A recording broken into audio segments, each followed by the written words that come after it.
When you rise and allow your light to shine, the world does not answer with a single voice. It answers with a murmur of contradictions. Some eyes soften, others harden. Some hearts draw near, others withdraw into a cold distance. Your radiance, which is simply your fidelity to the deepest truth within, becomes a mirror you did not ask to hold. In that mirror, those around you are confronted not with your superiority, but with their own unlived possibilities. The psyche, startled by what it has exiled, reaches for its oldest defenses. It names you arrogant when you are simply honest. It calls you dangerous when you are only sincere. It wishes you would dim yourself so that the shadows can go back to sleeping. What appears as resentment is often disguised longing. What feels like hostility is frequently the ache of an unlived life, seeking a reason to wake or a reason to justify more sleep. This paradox has followed human beings for as long as there have been human beings. Every authentic act shines a light, and every light casts a shadow. The one who dares to be transparent becomes, without intention, a revelation. Revelation is never neutral. It calls forth movement in others. It awakens admiration in those who are ready, and envy in those who are not. Envy is not merely a wish to possess what another possesses. Envy is the shadow recognizing the path it refused. Your existence becomes evidence that a different life is possible. Evidence can feel like accusation to the one who has bargained with smallness. Thus, the secret wish for your failure is not always personal malice. It is the psyche struggling to silence a witness. It is the wish to break the mirror so that the face can remain unchanged.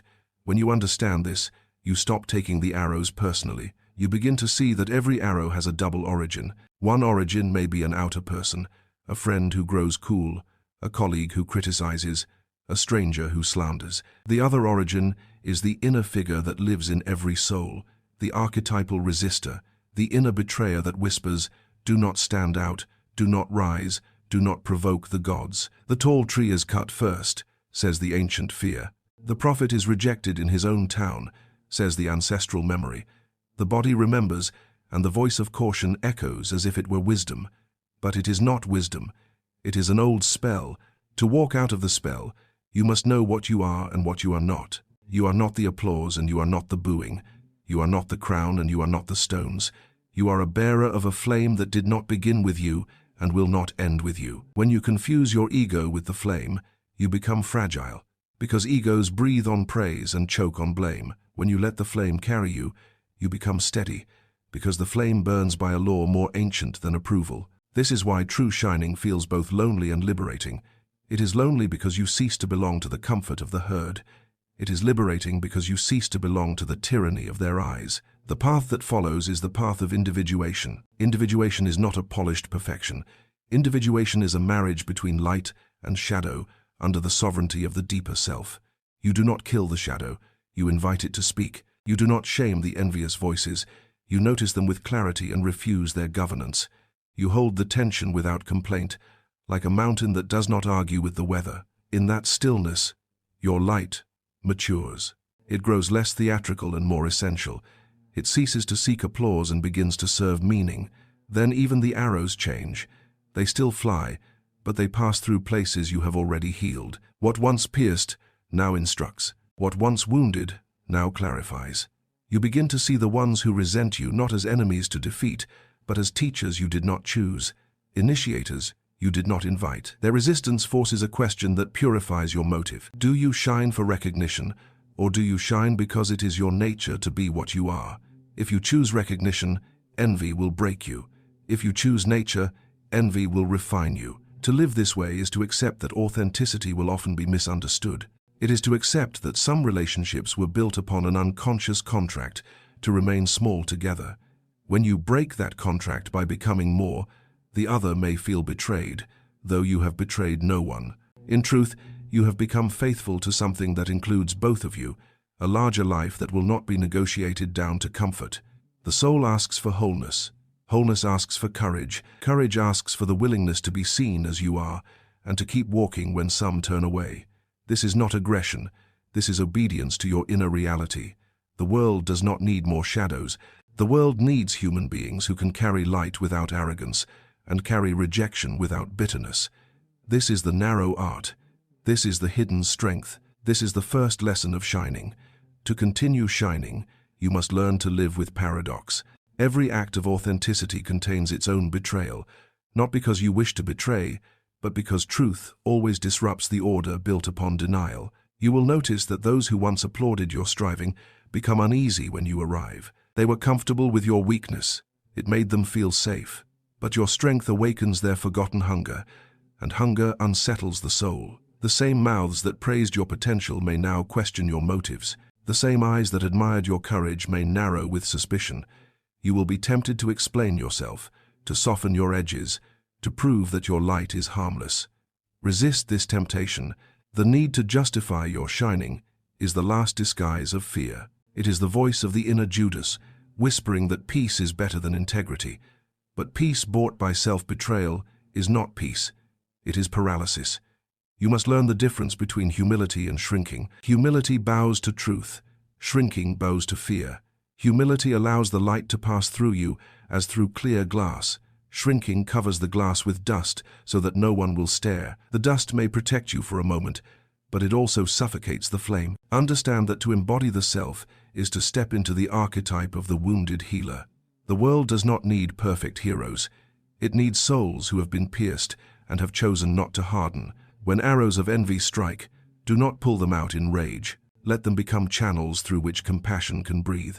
You will see then that envy is never about you. It is about the unlived life that aches within another. When you perceive this, compassion rises naturally. Compassion is not compliance. It is clarity without hatred.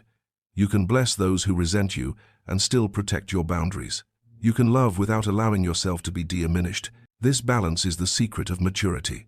The world is filled with people who either attack light or worship it, but very few who can meet it as equals. You will have to endure both extremes, those who despise your difference and those who idolize it. Both are forms of projection. One tries to destroy the image, the other tries to possess it. Neither sees you as you are. To walk through this landscape without losing your soul, you must keep returning to the center. The center is not a place of indifference. It is the quiet knowing that you belong to the flame, not to the reactions it provokes. Every myth has shown this drama. Cain and Abel, Judas and Christ, Set and Osiris, shadow and light, repeating the same ancient dance. When Abel offers his best, Cain feels accused though no word is spoken. When Christ reveals truth, Judas feels exposed though no crime is yet committed. The pattern is eternal because the human heart is eternal. Whenever light appears, shadow must decide whether to integrate or to destroy. Most choose destruction first, but destruction is never final. Even the murdered Abel becomes a voice calling from the ground. Even the betrayed Christ becomes a symbol of resurrection. You too will experience this cycle. You will die many small deaths to illusions, to relationships that could not follow, to comforts that cannot survive consciousness. But each death refines you. Each loss burns away what was borrowed. What remains is original, the self, the unshakable center, the flame that belongs to eternity. Do not I imagine this transformation as gentle? It is not. It is alchemical. The fire consumes the false before it reveals the pure. This is why many retreat when the heat rises. They mistake the burning for punishment, not understanding it is purification. To endure is to allow yourself to be remade by truth. When you emerge, you will notice something extraordinary. The arrows that once pierced you now pass through like light through water. You will still feel them, but they no longer wound. They reveal. They remind you that every act of shining carries cost, but that cost is the price of freedom. Freedom from needing applause. Freedom from fearing envy. Freedom from shrinking to fit into other people's comfort. You will stand like the mountain in Jung's dream, pierced yet radiant, wounded yet transparent. The light does not erase the scars. It moves through them, and that is what makes the light human. In the deep silence that follows awakening, you begin to understand that shining is not an achievement, but a responsibility. The flame within you was not given for decoration, nor for the approval of the crowd. It was given to illuminate the path yours first, and then, by reflection, the path of others. To carry this flame is to accept exile from the comfort of imitation. The collective mind does not welcome difference. It worships sameness, masks, predictable gestures. Your authenticity becomes a disturbance in that quiet sea of conformity. Do not expect understanding. The collective has always treated the awakened soul as a threat. It punished the prophets, silenced the visionaries, crucified the healers. It does this not because it is evil, but because it fears transformation.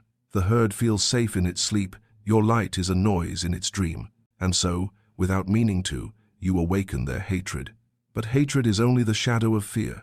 Fear of what? Fear that your courage reveals their cowardice, that your sincerity reveals their pretenses, that your freedom exposes their chains. They cannot bear that reflection, so they break the mirror.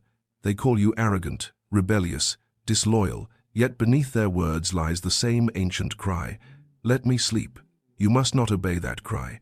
You are not here to soothe illusions. You are here to live. There will come nights when you will wish to hide the flame again, when the isolation grows sharp, when every word you speak seems to echo into emptiness, when even those who once walked beside you look away in discomfort.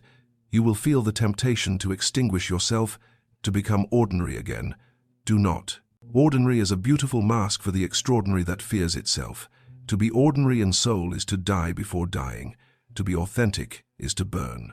And yet, within that burning, you will find peace deeper than comfort, the peace of knowing that you are not betraying yourself. When Jung spoke of individuation, he meant this: the courage to become whole, even if wholeness breaks every agreement you once made with mediocrity. To individuate is to walk away from the applause of the crowd and the security of belonging.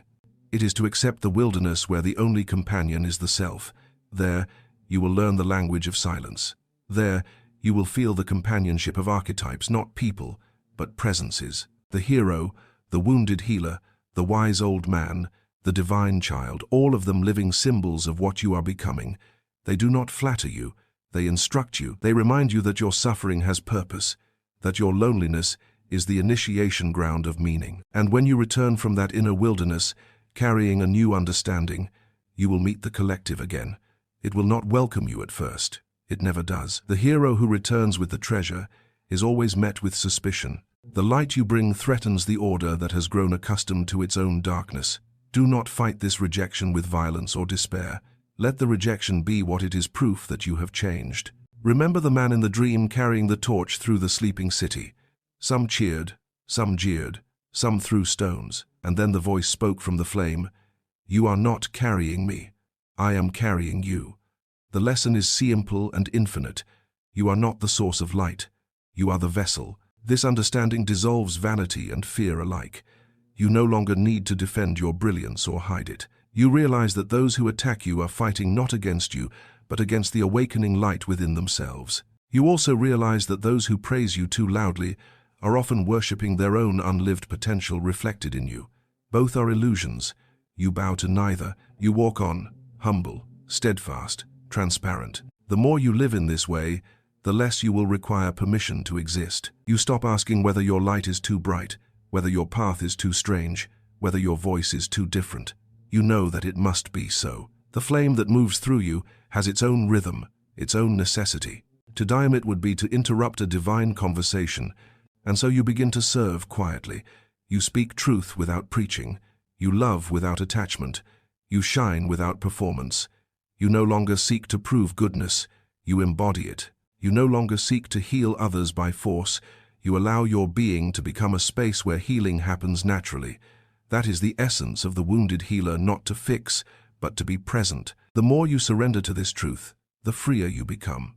Envy no longer stings, because you see its source. Praise no longer intoxicates, because you see its emptiness. You walk with both admiration and hatred at your back, hearing them as echoes of the same archetypal drama. You no longer need to choose sides between light and shadow, for you have learned that they are partners in creation. Without darkness, light is unseen. Without shadow, there is no depth. When you accept this unity, your flame stabilizes. It no longer flickers in the winds of opinion. It burns with calm inevitability. It is no longer your ego that shines. It is life itself, shining through the transparency you have become. Betrayal will come, and it will not always announce itself with thunder. Often it arrives softly, in glances that linger too long, in silences where warmth once lived. It may wear the face of friendship, of kinship, even of love. You will feel its presence before it speaks. The air thickens. The invisible thread that once connected you to another grows heavy with unspoken things. And then it breaks. In that moment, you may think you have lost something precious, but in truth, What has been taken was never meant to stay. Betrayal is not the end of light. It is the test of its source. If your flame depends on the approval of others, betrayal will extinguish it. If your flame is rooted in the self, betrayal will refine it. There is no individuation without betrayal. To become whole is to break the unconscious contracts that bind you to half-living. You were not born to keep every promise that fear made on your behalf. Some relationships are temples built on shadows. When the light rises, they crumble. The collapse hurts, but the hurt is holy. It burns away the false loyalty that would rather die small than live true. Betrayal by others often mirrors the betrayal within the part of you that has envied your own greatness, doubted your own worth, or chosen safety over authenticity. When someone betrays you, ask not only, "Why did they do this?" but also, "Where have I done this to myself?" Within every soul, there lives a Judas. This inner figure does not hate you. It fears what you are becoming. It bargains with comfort, whispers to the flame, "Let me carry you just this once, so you do not burn the world." But when you hand over the torch, you lose your path. The true task is not to kill Judas, but to face Chaim. Look into the eyes of that inner saboteur and say, "I see you. You are afraid, but I will not betray the light for you." In this act of witnessing, the betrayer begins to transform. The energy that once sought to extinguish you becomes fuel for endurance. What once was sabotage becomes protection, for even the shadow wishes to belong. Every myth speaks of this transformation. Osiris torn by his brother Set, Dionysus dismembered by the Titans, Christ betrayed by Judas. The pattern is eternal. The Shining One must be wounded so that the light becomes conscious of itself. The wound is not punishment, it is passage. Without it, you would mistake your borrowed brilliance for the eternal flame. The wound humbles you, strips you of illusion, and teaches you to shine without arrogance. The ego's light seeks applause. The soul's light seeks truth. Only through the pain of betrayal do you learn the difference. When envy and betrayal surround you, do not retreat into bitterness. Bitterness is the grave where the soul buries its fire. Instead, bow to the mystery, let the pain carve you open, and see what enters through the cracks. Compassion will come quietly, like dawn after a long night. You will begin to understand that those who wished for your fall were not your enemies, but your initiators. Their resistance forced you to stand alone, to trust the inner voice over the outer noise. Without them, you might have remained half awake, seeking validation instead of truth. To bless your betrayers does not mean to invite them back into your circle.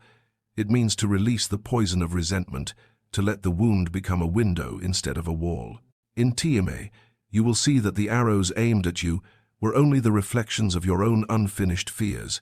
When you no longer identify with the wound, it ceases to define you. You can walk through envy, through accusation, through silence, and still glow. This is the alchemy of the soul, to transmute rejection into resilience, envy into empathy, betrayal into awakening. It is slow, painful work, but it is sacred. The light that emerges from it no longer flickers in the wind. It is steady, golden, ancient. It knows that to shine is to serve something larger than comfort, larger than reputation, to serve life itself. As you walk further along this path, you realize that the flame you once guarded with trembling hands is no longer only yours. It has grown beyond you, stretching into the spaces between souls. You are no longer a lone torchbearer wandering through a dark world. You are part of a great procession of lights moving through Tiame. Each soul that dares to shine adds another spark to this invisible constellation. And yet, each one must learn the same truth, that light always provokes shadow, and shadow is not the enemy, but the contrast that reveals the radiance of being. There will always be those who cannot yet face their own brilliance.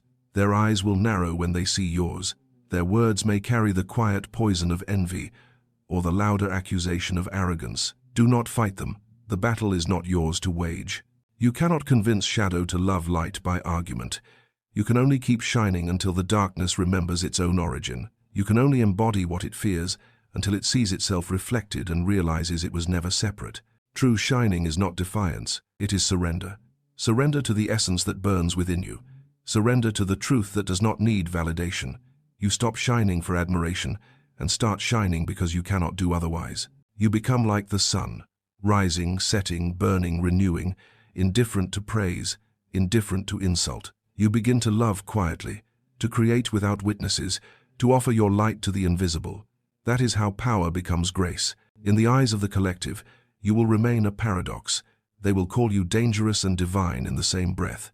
They will envy your freedom and yet crave it. They will tell your story long after you are gone, forgetting that the story was never about you. It was about the pattern, the eternal struggle between fear and awakening. The prophets, the artists, the healers, the outcasts, all of them walking the same archetypal road, pierced yet radiant, misunderstood yet necessary. You now understand why the world both destroys and sanctifies its visionaries. It must break what it cannot integrate, then worship what it has broken to keep the dream alive without having to change. So you walk without bitterness.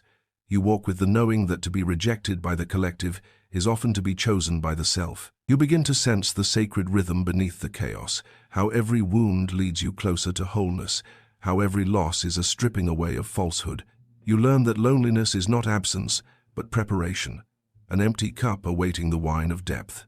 You learn that every arrow of envy, every word of betrayal, becomes a teacher when met without hatred. The secret is not to extinguish pain, but to let it speak in its true language. Pain says, "You are alive, you are changing, you are becoming who you are." When you listen without resistance, pain ceases to be torment and becomes initiation. It leads you to a place where even envy, even betrayal, can be seen with reverence as forces that carve the soul into shape. From that place, compassion becomes effortless, not the soft compassion that avoids conflict, but the fierce compassion that sees truth and still loves. You can look upon those who wanted you to fail and feel no rancor. You can say within yourself, "You have played your role in my becoming." Their resistance refined you, their doubt clarified you, their envy strengthened your roots. Now you stand quietly, neither seeking nor avoiding attention. The light flows through you like breath. You speak less, but your presence carries weight. You understand now that to shine is to serve, not to command, not to dominate, but to reveal what is possible when a soul refuses to betray itself. This service requires no audience. It requires only authenticity. Intime, the same world that once resented your difference, may come to draw warmth from your example. You will never know how many hearts you have stirred simply by enduring without bitterness. Perhaps the ones who once whispered against you will find, one night, a small courage flickering in their own chests, and they will remember your light. That is how transformation moves silently, invisibly, from one soul to another. This is why you must not dim yourself. The world is already full of shadows longing for someone to remind them of dawn. Shine, not to be adored, but because the flame in you is ancient and must continue its work. Shine, not to escape darkness, but to prove that light and shadow were never enemies, only partners in the great alchemy of awakening. Shine, because in doing so, you honor every soul that ever dared to burn. And so, in the quiet that follows every storm, you arrive at the final understanding. Shining was never about becoming pure light. It was about learning to hold the opposites' brilliance and darkness, love and resentment, courage and fear without tearing yourself apart. The path of individuation, as Jung taught, is not the flight from shadow but the reconciliation with it. To integrate the shadow is to bring it home, to offer it a seat at the table of your being. You do not let it rule, but you no longer exile it. Only then does the light mature. Only then does it cease to blind and begin to illuminate. You look back upon the road behind you and see the countless reflections of this truth. Every betrayal, every envy, every wound, every solitude was a mirror, asking you to see another fragment of yourself. The enemies you feared were also parts of your own psyche, dressed in foreign faces. The lovers who could not understand you were archetypes sent to awaken recognition, not possession. Even your deepest sorrow was a dialogue between the conscious and the unconscious, an inner myth unfolding itself through the fabric of your life. In this realization, the old question loses its sting. Why do they secretly want me to fail? Transforms into, what part of humanity's shadow has chosen me to reveal itself through this moment? The answer is never personal. It is archetypal. The hostility you endure is the psyche's way of balancing light. It does not diminish you. It deepens you. It ensures that your light, when it shines, is not a glare of ego but a flame of understanding. Now, you no longer resist the paradox. You see that to be envied is to be seen. To be betrayed is to be refined. To be misunderstood is to be freed from the burden of pleasing. You begin to walk not as a warrior defending the light, but as a vessel carrying it. You no longer announce your truth, you embody it.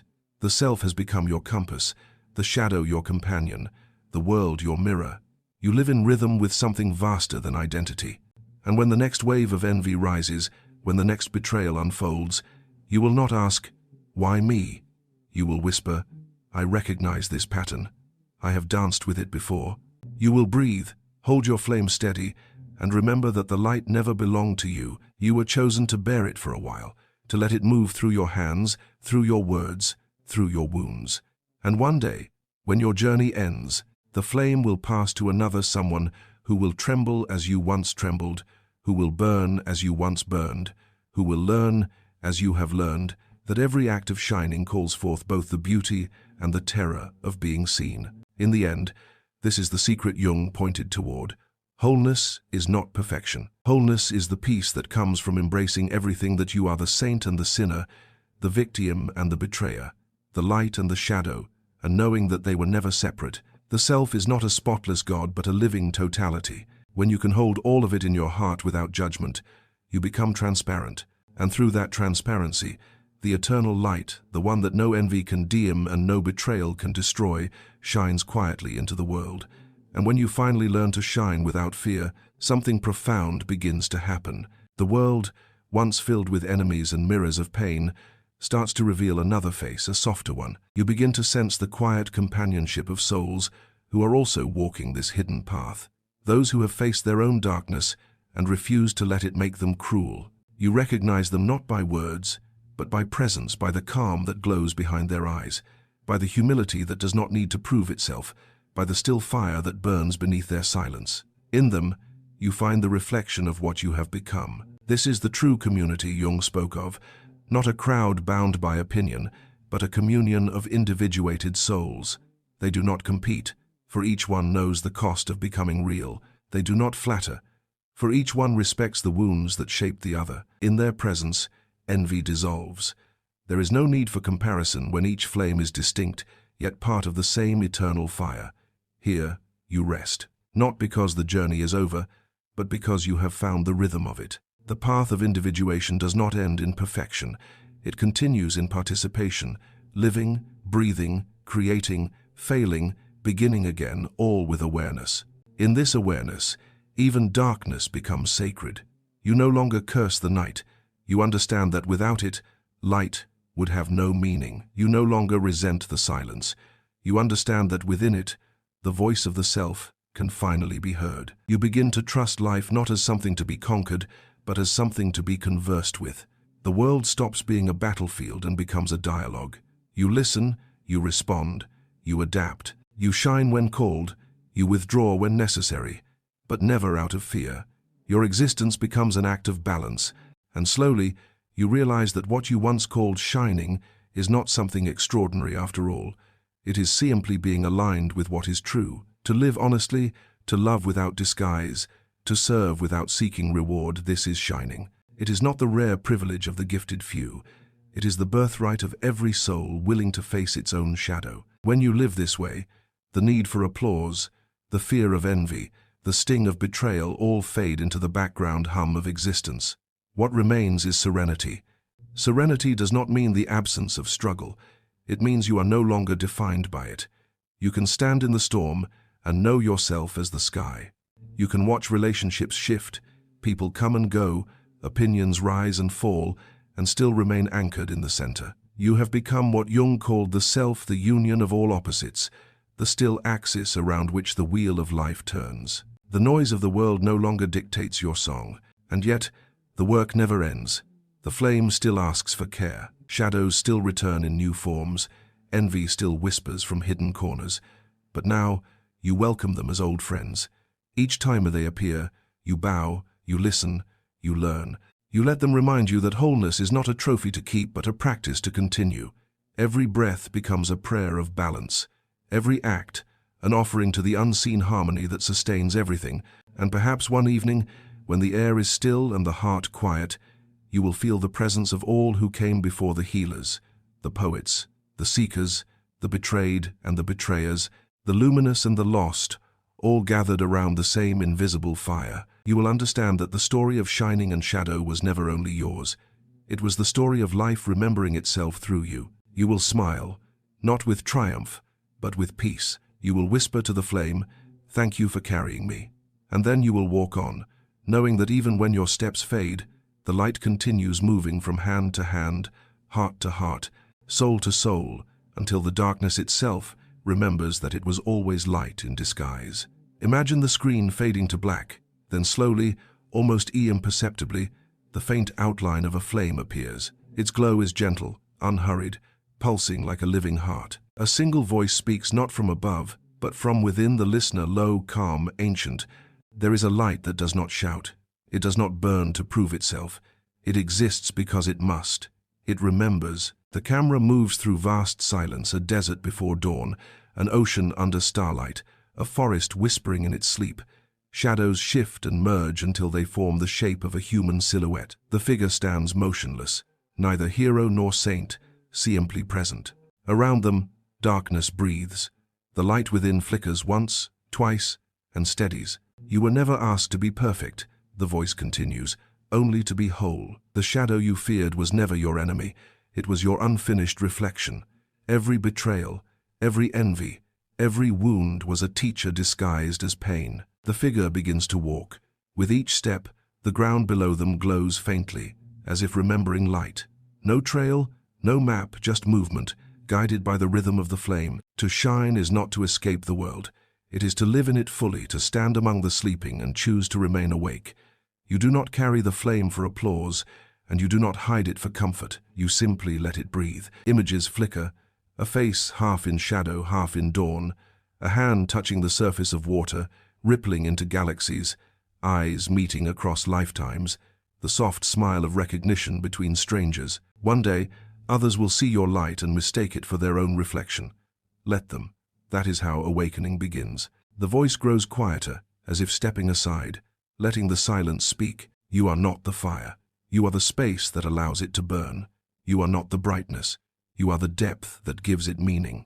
The world may wish for your failure, but even that wish serves the flame. For every envy that wounds you, a new strength is born. For every betrayal that breaks you, a deeper compassion grows. The scene dissolves into a mountain beneath a wide night sky. Countless small lights appear across the landscape, each one a person, a soul, a wound that learned how to glow. And so the story continues. The voice whispers. The light moves on through you, beyond you, into all that will ever be.